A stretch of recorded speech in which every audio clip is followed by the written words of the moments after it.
본문의 말씀을 가지고 징계에 따른 우리의 태도라는 제목으로 함께 말씀 나누도록 하겠습니다. 한 주간 동안 잘 지내셨습니까? 예, 여러분들의 기도와 사랑으로 저도 한 주간 잘 보냈고요. 벌써 10월의 둘째 주를 맞이했습니다. 리딩 지저스 25주차 기간이었는데요. 예레미야 전반부 30장까지 우리가 지난 주 중에 함께 읽었습니다. 45주차까지 준비가 되어 있는데요. 반을 넘어서 이제 반환점을 돌았습니다. 그리고 이제 얼마 남지 않았다라는 것을 생각해 주시고 31주차가 되면 소선지서를 이제 끝내게 되고 32주차에 신약 들어갑니다. 그러면 신약 들어가면 이제 거의 다 끝난 것 같은 그런 느낌이 들죠. 그래서 여러분 뒤를 돌아보면 참 시간이 빠르게 흘러간 것 같습니다. 창세기 시작한 지 얼마 안 된 것 같은데 벌써 예레미야 중반에 와 있고요. 조금 지나다 보면 이제 구약 성경 다 끝나고 이제 신약을 보게 됩니다. 돌아보면 함께 이렇게 말씀을 읽을 수 있는 것, 또 함께 그 말씀 읽은 것을 듣고 또 함께 나눌 수 있는 것이 얼마나 감사한지 모르겠습니다. 여러분들 앞으로 얼마 남지 않았으니까 남은 시간 동안에라도 열심히 읽으셔서 하나님이 무엇을 말씀하시고 무엇을 원하시고 여러분들에게 뭘 요구하고 계신지 그 음성 듣고 그 음성대로 순종하며 살아가는 믿음의 성도님들이 다 되시기 바랍니다. 또 이제 11월 셋째 주에 새생명 대축제가 있습니다. 매주 영상을 계속해서 보고 있고요. 또 함께 새생명 대축제를 위해서 이른 양을 놓고 기도하고 또 여러분들이 예비신자들을 놓고 마음에 품고 기도하고 있는데 여러분 그 마음에 품은 분들이 함께 나와서 예배할 수 있도록 지속적으로 연락도 하시고 계속 컨택하셔서 좋은 관계 유지하시고 그래서 함께 새생명 대축제를 통해서 정말 복음이 증거되어지고 수많은 영혼들이 함께 다시 돌아와서 하나님을 예배하는 일에 최선을 다할 수 있도록 여러분 헌신해 주시고 열정과 열심을 내 주시는 우이제일교회 모든 성도님들이 다 되시기 바랍니다.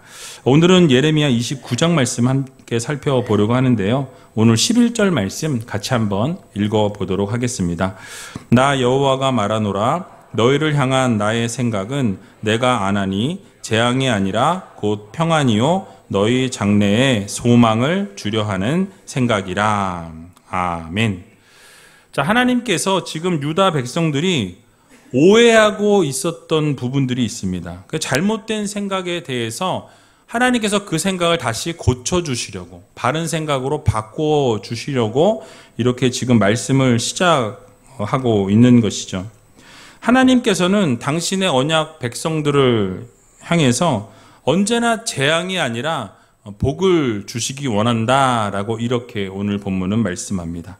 축복을 베푸시기 원하시고 그래서 선한 계획을 하나님의 백성들을 향해서 가지고 계신다라는 것을 우리들에게 말씀해 주고 있습니다.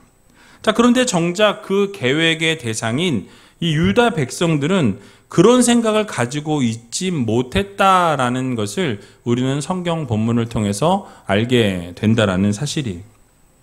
여러분 사실 우리가 이 본문을 잘 이해하기 위해서는 그 당시 유다 백성들의 그 상황과 그 입장을 먼저 우리가 좀 배경 지식으로 알아놓고 생각해 볼 필요가 있습니다. 여러분 유다 민족 하면 어떻습니까? 유다 민족은 어떤 민족이죠?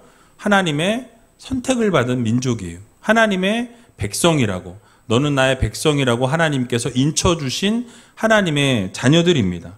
천지 만물을 창조하신 하나님께서 그들을 부르셨고 그들이 하나님을 섬기도록 섬기는 민족으로 세워주셨다라는 사실이에요.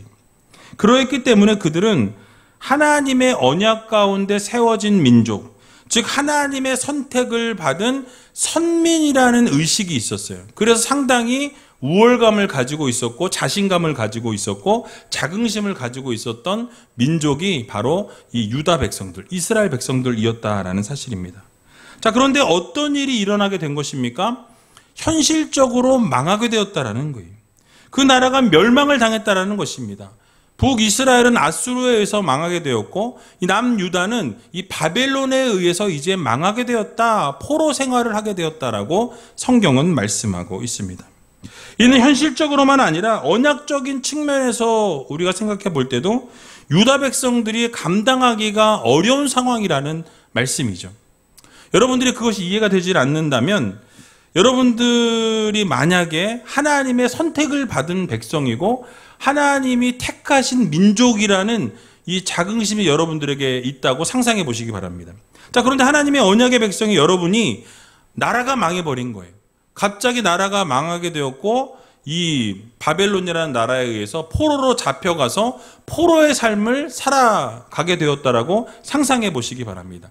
또 1, 2년도 아니고 70년이라는 시간 동안 이 포로로 잡혀 있고 그렇게 억압된 삶을 살았다라고 생각해 보신다면 여러분 어떤 마음이 드시겠냐라는 거예요. 70년이라는 이 바벨론의 포로 생활을 했다라는 것은 그들의 삶으로 보게 되면 엄청난 재앙이었다라는 거죠. 어마어마하게 힘든 순간이요, 힘든 시간이었다라는 말씀인 것입니다. 그것은 꼭 그들을 하나님께서 버리셨다라는 것을 의미했고 저주하신 것으로 받아들일 수밖에 없는, 그러니까 하나님의 선택을 받은 민족인데 나라가 망했으니 여러분 어떻겠습니까? 그러니까 하나님으로부터 이제 버림을 받았구나, 우리가 저주를 받았구나 라고 생각할 수밖에 없는 그런 상황이었다라는 사실이. 그래서 그랬기 때문에 어쨌든 자기 자신들이 그 포로의 삶에 대해서, 포로로 지금 잡혀가 있던 그런 상황을 순순히 받아들이기가 어렵다라는 사실이. 그래서 그들은 어떻게 했습니까? 하나님을 원망했고 자신들의 형편과 처지에 대해서 원망과 불평을 쏟아놓을 수밖에 없었다라는 사실입니다. 자, 그러나 이런 그들의 태도는 하나님께서 이 유다 백성들에게 어째서 그와 같은 재난을 내릴 수밖에 없으셨는지를 알지 못했고 또 징계의 목적이 무엇인지도 그들은 깨닫지 못했다라는 거예요. 그러니까 하나님께서는 어떤 생각을 가지시고 이들이 포로가 되게 하셨는지, 이들에게 그런 고통과 고난을 왜 주셨는지조차 그들은 인지하지 못하고 있었다라는 말씀이. 하나님께서는 유다 백성들에게 70년의 포로 생활을 허락하신 그 본래의 목적이 무엇인지를 우리는 알아야 합니다. 여러분 무엇입니까? 하나님께서는 유다 백성들에게 오늘 궁극적인 생각은 재앙이 아니라 무엇이라고요? 평안이라고 말씀합니다. 하나님께서는 평안을 선포하고 계신다라는 거예요. 유다 백성을 향해서 하나님은 장래에 미래에 이 소망을 주시길 원하셨다라고 분명하고 명확하게 말씀하고 있는 것입니다. 그러니까 하나님께서 평안을 주시기 위해서, 장래의 소망을 주시기 위해서 어쩔 수 없이 지금 포로의 삶을 허락하셨다라는 말씀인 거예요. 여러분 우리는 잊지 말아야 합니다. 하나님께서는 자기 백성을 사랑하신다라는 거예요. 한 번 사랑하신 자기 백성은 끝까지 사랑하시는, 절대 포기하지 않으시는 하나님이심을 여러분 모두 믿으시기 바랍니다. 그래서 자기 백성들이 잘 되기를 원하시지 고통 가운데 있는 것을 하나님은 기뻐하지 않으신다라는 거예요. 자, 그런데 예레미야 선지자 당시에 이 유다 백성들의 상태를 보면, 그 상황을 보면 이 평안함과 하나님이 허락해 주신 이 미래의 희망적인, 소망적인 미래를 가질 수 없는 상황이었다라는 거예요. 그 말은 무엇이냐면 바로 지금 하나님을 섬기지 아니하고 하나님을 떠나서 이제는 이방신들을 섬기고 우상을 숭배하고 있는 상황 가운데 있었다라는 것이죠. 그 상태로는 하나님이 아무리 평안을 허락하여 주셔도 평안을 받을 수가 없었고, 아무리 아름다운 미래를, 소망을 주어도 그들은 소망을 받을 수 없는 상황이었다라는 말씀이. 즉 그들이 타락하였고 죄로 인해서 부패하였고 하나님을 떠났고 죄로 말미암아서 결국은 어떻게 되어집니까? 파멸과 저주를 초래할 수밖에 없는 상황에 놓여 있었다라는 거예요.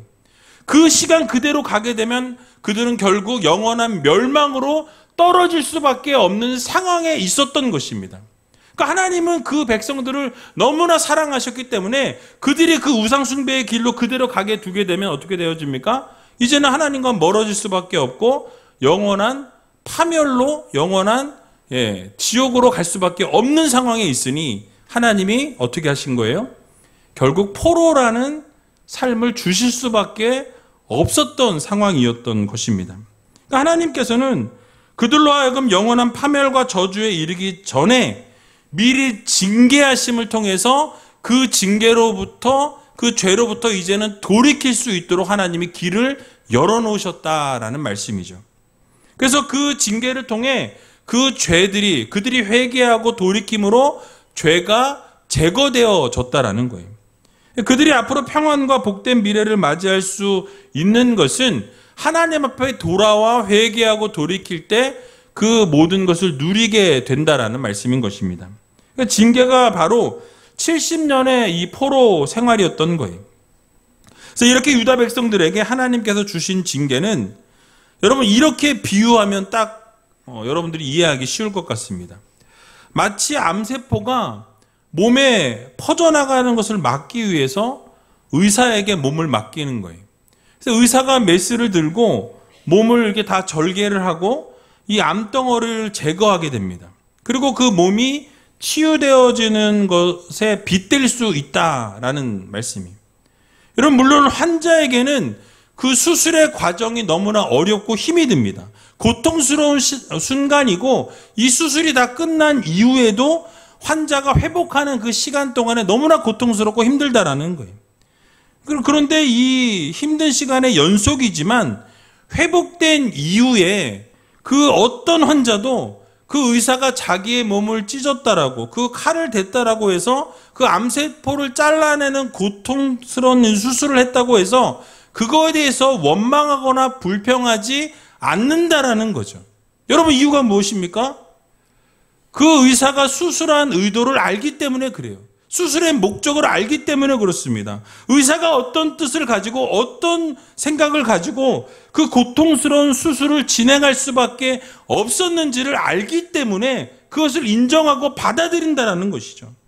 여러분 유다 백성들도 마찬가지라는 것입니다. 하나님의 의도와 하나님의 생각이 있었다라는 거예요. 결코 그대로 두면 하나님과 멀어진 삶을 살아갈 수밖에 없었기 때문에 하나님은 징계하실 수밖에 없었다라는 말씀을 지금 하고 계신 거예요. 여러분 만약에 하나님의 의도와 생각을 그들이 알았다라고 한다면 현실의 어려움에 대해서 결코 원망하거나 낙담하거나 절망하지 않았을 것입니다. 그래서 오늘을 살아가는 우리도 깨달아야 할 것입니다. 우리에게 징계가 내려지고 때로는 연단의 과정이 우리에게 주어지게 될 때에 왜 이런 연단이 주어졌는지, 왜 이런 훈련의 시간이 주어졌는지 여러분 우리는 생각할 수 있는 성도들이 되어야 한다는 거예요. 하나님께서 유다 백성들을 징계하심으로 그들에게 허락하신 평안과 장래의 소망을 허락해 주시기 위한 방편이었다라는 거죠. 그러니까 하나님께서 너희들에게 위로를 주기 원하고 평안을 주기 원하고 너희들에게 정말 장래의 소망을 주기 원하는데 받을 준비가 되어 있지 않은 거예요. 그래서 받을 준비가 되게 할 수 있도록 하나님께서 훈련의 시간을, 징계의 시간을 허락해 주셨다라는 말씀입니다. 이스라엘 백성들이 출애굽 이후에 40년의 시간 동안 광야 생활을 하는 것을 우리는 성경을 통해서 보게 되죠. 여러분 그 가운데서 하나님이 허락하신 것이 무엇입니까? 결국은 약속의 땅에서 복된 삶을 살아갈 수 있도록 준비하시고 훈련하시는 과정이었다라는 거예요. 그래서 그 가나안 땅에 들어가서 하나님의 허락하신 복을 누리기 위한 준비의 과정이 바로 40년의 광야 생활이었다라는 것을 우리는 성경을 통해서 배우게 되는 것이죠. 여러분 그렇습니다. 우리 인생 가운데 하나님께서 우리를 징계하시거나 우리를 훈련하시거나 어려움이 우리의 앞을 가로막는 일이 생기게 된다면 여러분 그것으로 인해서 우리의 영원한 약속의 땅인 하나님 나라가 우리에게 주어졌는데 그것을 잘 누리기 위해서 하나님께서 우리를 훈련하시고 준비하시는 그런 계획이라는 것을 여러분 모두 믿으시기 바랍니다.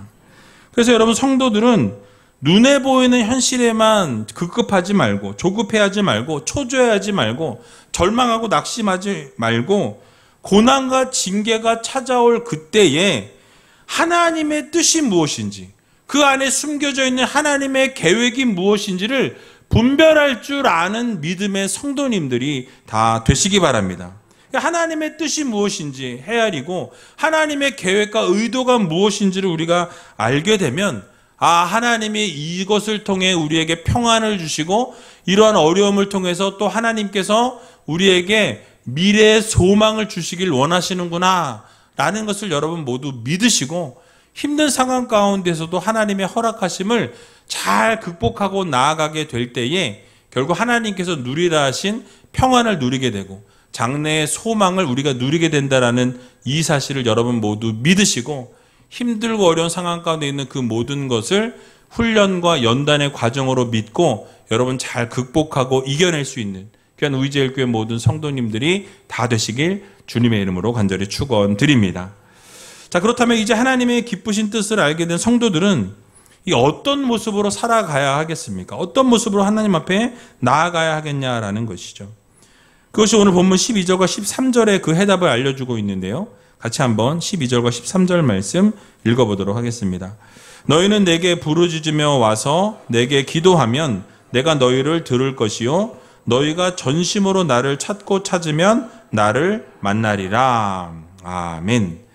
여러분, 하나님의 뜻이 무엇이라고 말씀했죠? 하나님께서 우리에게 평안을 주시기 원하시고 하나님은 우리에게 미래를 좋은 소망으로 허락해 주시기 원하신다라고 이렇게 말씀을 들었습니다. 즉 하나님께서는 징계하시고 이 바벨론 포로로 잡혀가게 하신 것은 하나님께 돌아오게 하시려는 하나님의 계획이 숨어 있고 하나님의 뜻이 숨어 있었다라는 거예요. 즉 한 번 하나님의 백성으로 선택하신 자들에 대해서는 결코 하나님이 버리지 않으신다라는 거죠. 하나님이 한번 선택하신 하나님의 백성은 어떤 상황과 환경 가운데서도 끝까지 하나님이 책임져 주신다라는 것을 여러분들 모두 믿으시기 바랍니다. 결코 버리지 아니하시고 배반하지 않으신다라는 거예요.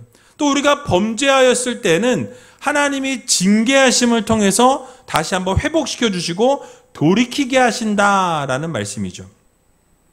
여러분, 결국 징계의 목적은 돌아오게 하시기 위한 하나의 방법이라는 거예요. 자, 그렇다면 그렇게 하나님께서 역사하시고 인도하실 때에 우리의 태도는 어떠해야 하겠습니까?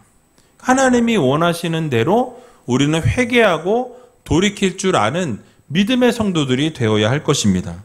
그러니까 징계 중에라도 언제든지 회개하고 돌아오기만 하면 하나님께서 우리를 만나주시고 우리를 회복해 하신다라고 약속해 주고 계신다라고 말씀하고 있습니다. 그래서 하나님께서 우리에게 말씀하시고 명령하신 것이 무엇입니까? 하나님 앞에 부르짖으라고 말씀하고 있어요. 여러분들이 힘들고 어려울 때 부르짖고 하나님 앞에 기도하면 하나님께서 들으시고 행하시겠다라는 약속의 말씀을 주고 계십니다. 그래서 우리에게 평안을 주시기 원하시고 장래의 소망을 주시기를 원하시는데 우리가 하나님의 뜻대로 살지 못하고 내 뜻대로 내 생각대로 내가 원하는 대로 내가 바라는 대로 그렇게 살아가게 되면 하나님께서는 결국 그 잘못된 길에서 돌아오게 하시려고 채찍과 징계를 내리신다는 거예요. 결국 그것을 통해서 하나님을 찾게 하시고 하나님을 만나게 하신다는 거예요. 결국 하나님 앞에 부르짖게 하시고 기도하게 하신다는 거죠. 여러분들이 어려울 때 힘들 때 어떻게 합니까? 하나님 앞에 나와서 부르짖어요. 기도하게 됩니다. 기도하게 하시는 것이 누구예요? 하나님이시라는 거죠.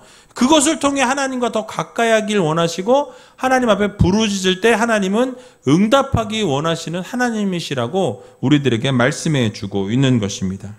그래서 시편 18편 6절에 보니까 이렇게 말씀합니다. 같이 한번 읽어보도록 하겠습니다. 내가 환난에서 여호와께 아뢰며 나의 하나님께 부르짖었더니 저가 그 전에서 내 소리를 들으시며 그 앞에서 나의 부르짖음이 그 귀에 들렸도다. 아멘. 자, 우리가 환난을 당하고 고통 중에 거하게 될 때 하나님께 부르짖기만 하면 하나님께서는 어떻게 하신대요? 들으신다라고 말씀합니다. 여러분들이 부르짖고 하나님 앞에 기도하기만 하면 하나님은 여러분들의 기도를 외면치 않으신다라는 거예요. 들으신다라고 말씀하고 있습니다. 응답하신다라고 말씀하고 있어요. 우리의 신음소리에 하나님은 응답하시고 들을 준비를 언제나 하고 계시는 하나님이세요.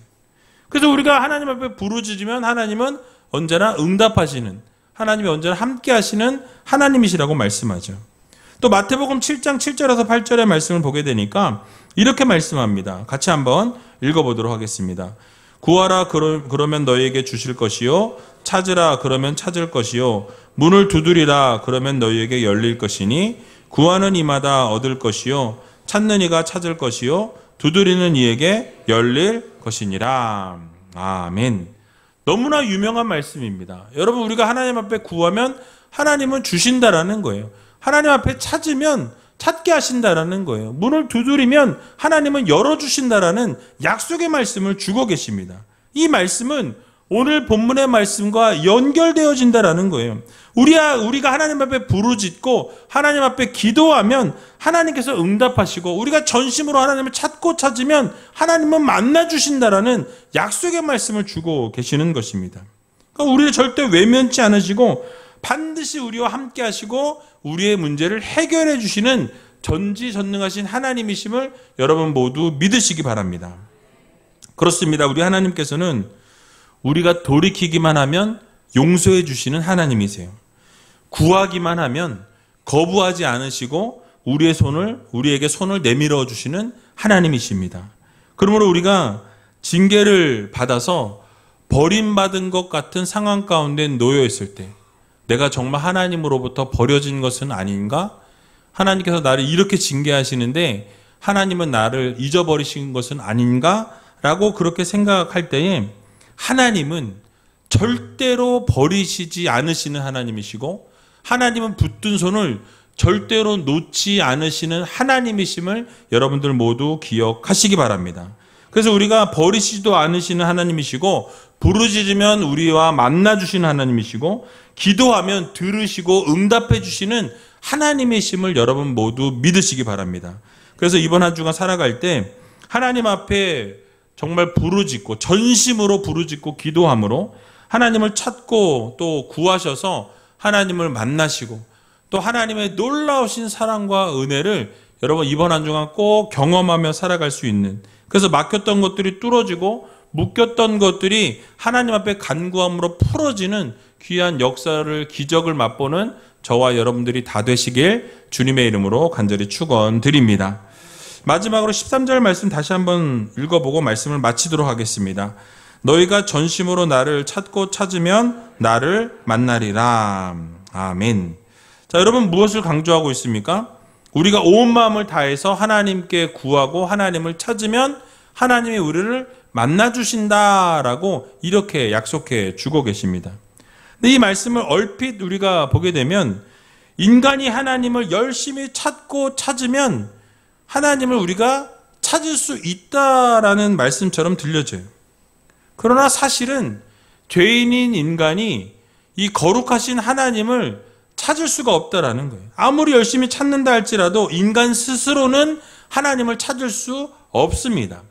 왜냐하면 인간은 한계가 있는 유한자라는 거예요. 언제나 한계가 있는 우리들이고, 하나님은 어떠십니까? 무한하신 하나님이세요. 그 무한하신 하나님을 유한한 인간인 우리가 이 하나님을 찾기가 어렵다라는 거죠. 찾는다는 것 자체가 불가능하다라는 말씀인 것입니다. 게다가 죄인인 인간이 거룩하신 하나님을 찾을 수 있겠습니까? 완전히 죄와 단절되어 계신 하나님이시기 때문에 죄인인 우리가 거룩하신 하나님, 죄가 없으신 하나님과 함께할 수 없다라는 거예요. 아무리 찾으려 한다 해도 만날 수 없다라는 사실이에요. 근데 여러분 세상을 보게 되면 믿지 않는 사람들조차도 이 조물주, 신이 있다라는 것을 알고 있습니다. 그래서 그 마음에 심겨진 종교심에 따라서 신적인 존재를 계속해서 찾아다니는 것을 우리는 보게 되죠. 인간들이 스스로 하나님을 찾으려고 한 이 노력의 흔적들을 보게 되면 세상에 많은 종교들이 있는 것을 보게 되죠. 수많은 종교들이 있는 것을 보게 될 때 이 조물주, 누군가를 이 지으신 분이 계시다라는 것, 우리는 하나님이라고 우리는 믿고 알고 있지만 세상 사람들은 그걸 모른다라는 거예요. 그래서 인간은 그만큼 하나님을 찾기에 갈급해야 한다라는 것을 우리들에게 알려줍니다. 그러나 그들이 열정으로 하나님을 찾았지만은 진짜 하나님을 만난 것이 아니라 그들이 만들어낸 허망한 존재에 불과하다라는 거예요. 그러니까 인간이 스스로 하나님을 찾으려고 하면 결과는 허망한 데 이를 수밖에 없다라는 말씀입니다. 여러분 잘 생각해 보세요. 죄에 젖어서 살아가는 인간이 거룩하신 하나님, 죄가 없으신 하나님을 찾는다라고 찾을 수 있겠습니까? 스스로 하나님을 찾는다라고 한다면 그것은 헛된 것이고 거짓된 것일 수밖에 없다라는 말씀이에요.